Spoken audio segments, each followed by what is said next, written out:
Do you know who Molly is, or more importantly, what Molly is? It's dangerous, and it's up for sale on the streets and in nightclubs. Its name even appears in big hit songs, and it's a drug that is sweeping parts of the country. New tonight at 11. RTV6's Mark Mullins explains why local police think it could make a resurgence in Indianapolis and be extra dangerous for first-time users.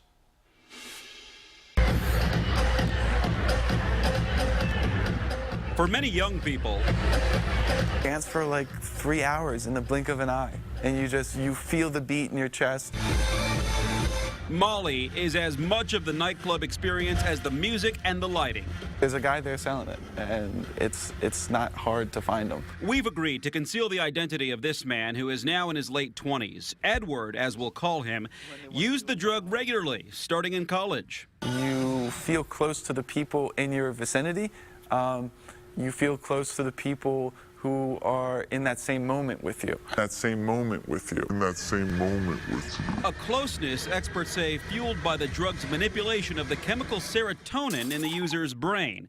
Normally, serotonin helps regulate mood, appetite, and sleep. But on Molly, there's an increased sensitivity to touch, a need for stimulation, and other changes in perception. Probably like 15 different kids selling 15 different things. Molly's made in a laboratory, but the Indianapolis Metro Police Department's Narcotics Division says you can't ever trust anyone who's making or selling illicit drugs. Molly has been marketed as a pure form of MDMA or ecstasy.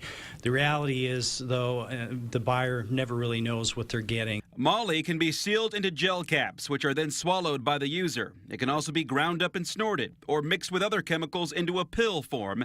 It isn't as difficult as it sounds. Experts say the use of Molly is increasing dramatically in parts of the country. The numbers ebb and flow. There were 3 or 4 years ago, we saw more MDMA here associated with ecstasy and the dance raves that were more associated with the younger group.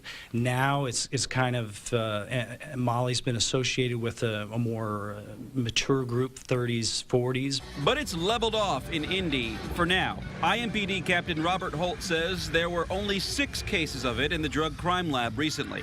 Because we've seen so little of it here in Indianapolis, there's probably going to be a lot of first-time users, and the people really don't know how they're going to react to something like this. IMPD says references in social media and in pop songs could fuel its rise in the Midwest. Rihanna mentioned it in her hit song, Diamonds. And then there's Miley Cyrus, who Edward still remembers from her Disney days. What happened when Hannah Montana picked up the microphone was she brought up a lot of attention to it. But Molly also increases the heart rate, blood pressure, and body temperature to dangerous levels, often compounded by hours of dancing and drinking alcohol inside a hot, sweat-filled nightclub. Over the summer, 2 people died at a music festival in New York. The deaths were linked to Molly. Then, in August, a Virginia college student ended up in the hospital after she told friends she had planned to take Molly. Her parents even talked about their ordeal on The Katie Show. Her eyes were rolled back in her head. The area around her mouth was black and blue. This was something that never ever came into the conversation. It was something we never knew about. IMPD says it's not just the drug itself that's dangerous. Those people may think they're feeling great while they're using it, but then they're more susceptible to dangerous activity, things that maybe they wouldn't normally do, so inhibitions are going to go down. When you tell someone not to do it, that just drives the mystery and makes it that much harder to get them to not do it. Police say drug dealers have taken notice of the drug's popularity. They've begun to use the name Molly for just about anything they sell. In Indianapolis, Mark Mullins, RTV6.